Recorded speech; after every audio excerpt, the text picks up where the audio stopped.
Hi everyone, I'm Lucy and I'm one of the PhD students at the new building in Canterbury Christchurch.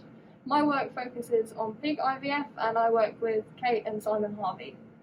So we're doing pig IVF because there's an increasing global demand for meat products as our population increases.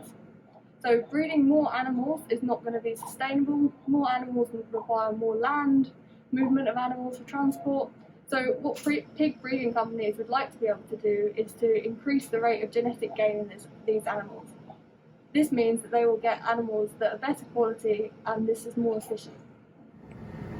In species such as the human, IVF is really advanced. So in human IVF, they're obviously looking to assist subfertile couples, which isn't exactly the same as what we're trying to do here. So in the cattle breeding industry, IVF is actually quite successful, but in pigs it's really hit and miss. So we'd like to be able to use time-lapse analysis to tag these videos to see whether we can look at different developmental time points in the pig. However, in the pig there's a much darker appearance because of a high lipid content, so it makes analysing these videos quite difficult.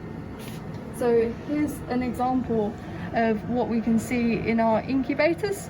So this incubator works in real time, but these are some videos of some embryos that we've made in the past. So if I start here, this is one of the videos that we have generated here at Christchurch of a developing pig embryo. So as you can see, the cytoplasm is very dark because of a high fat content. If I skip forward a bit, you'll see that the embryo divides into 2 cells, which at this point is still quite easy to detect. However, as you progress through development, it becomes increasingly difficult to be able to see the number of cells that the embryo contains. So when we're doing IVF, we can see that the embryo reaches the morula stage and then goes on to achieve what is known as the blastocyst stage, where you can see that there's an inner cell mass and a trophectoderm. But again, this is much more difficult to see than it would be in a human embryo.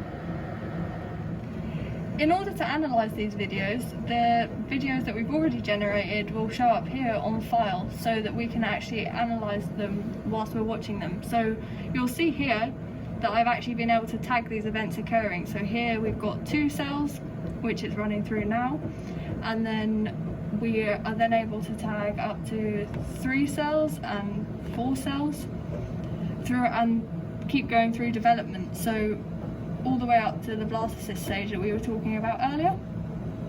You can actually still see a sperm here on the embryo because the quality of the video is so good.